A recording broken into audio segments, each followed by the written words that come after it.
What do people want? They want to live now longer, especially after COVID. They are more aware that they need to invest and they need to take the responsibility themselves.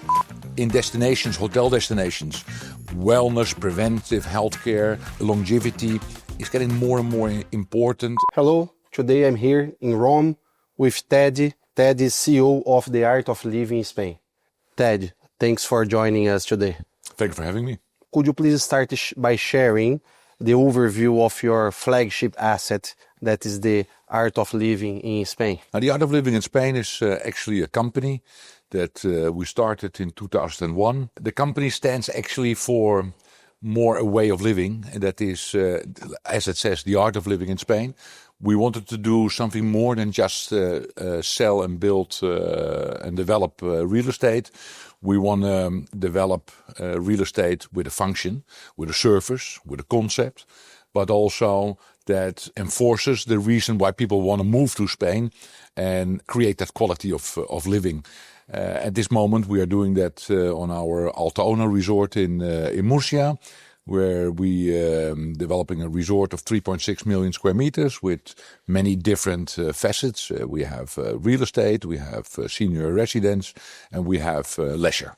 Ted, you have a lot of experience on wellness and sustainability, and we know that this is becoming a key driver in the market.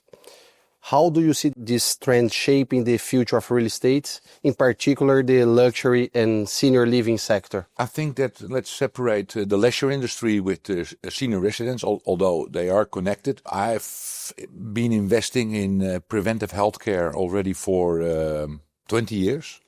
I'm still a big boy, but I was a bigger boy. I was 35 kilos more. 20 years ago, or a little bit more, 23 years ago, when my first child was born, I really wanted to change my life, my lifestyle, and I found out that there was more support pharmaceutical, so that I would not die, than making me feel better. And at that moment, I partnered up with Johan Cruyff, the famous football trainer.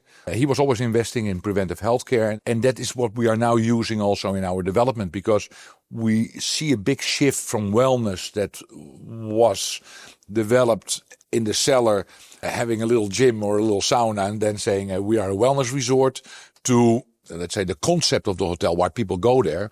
And that is now shifting to longevity. And with the new technologies that are there, I'm very technology driven as well, and out of personal interest. We found partnerships with companies that can make you feel better, feel fitter. And if you then look at the senior residents, and the older we are getting in Europe, we're going to have 247 million 50 plus people in the coming 10 years.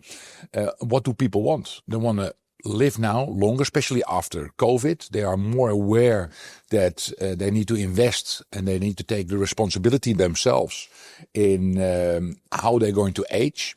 So you see that in destinations, hotel destinations, wellness, preventive healthcare, longevity is getting more and more important, and makes it a destination where people are going to get guidance. Now, that is a concept that we have developed in the past 20 years to something that is a 365-day.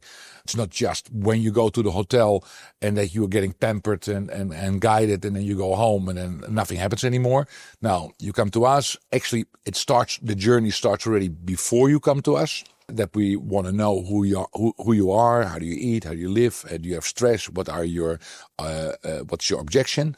Then you come to us, we guide you, train you, educate you, and then guide you to the rest of the year as well. I'm walking around with a ring like that, and that's an Aura ring. That's where we have partnered up with, and it measures your oxygen, your movement, your stress, your sleep. So that's our hospitality part. Now, that has evolved into a situation where people do not want to sit in an elderly home anymore.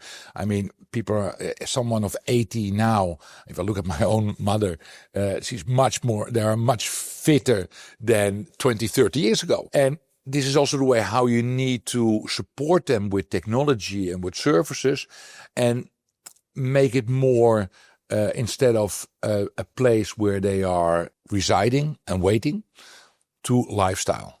activities, being social active, having your social environment. And that makes it very satisfying, very interesting. It makes it also a differentiator because nowadays you need to be very innovative. And what is talking about competition and challenge, which are the biggest challenges and opportunities that you see in the luxury real estate marketing across Southern Europe? Finding the right partners and maybe the financing. We started a few projects now, Las Vistas and Oasis. One is almost finished and the other one we just started construction. And if I just see in that time period of 22 till now, what all happened in the world. I mean, we had a material crisis, we had concrete, we had metal, we had the war in Ukraine. Now you're talking about a small period. And if you then see also the legislation, you need to fulfill every time. And on one part it's very good that you protect the buyers. But if you need to protect the buyers by giving guarantees against their payments, that means you have less flexibility in financing. You need to have insurance companies backing you. So I think that is the biggest challenge, especially if you developing something big, that you have a long period of time. You have different periods and different macroeconomic situations that will influence your flexibility, but also the space in which you can move. How do you see the GRI supporting your business growth and strategy? I think that GRI is something very important because you need to have platforms in which you can present yourself, you can present your company, your ideas, your philosophies, and where you then can find people creating the matchmaking. I've just joined you guys also in Abu Dhabi and visiting Dubai.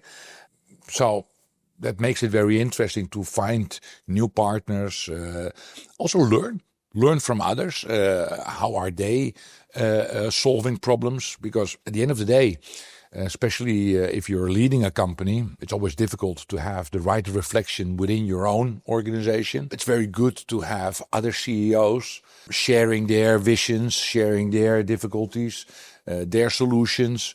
So it's not just matchmaking in what you are looking for. It's also a fantastic source for obtaining knowledge and insights of the market. So yeah, for me, the GRI in the phases that we are is a very important medium, a very important platform.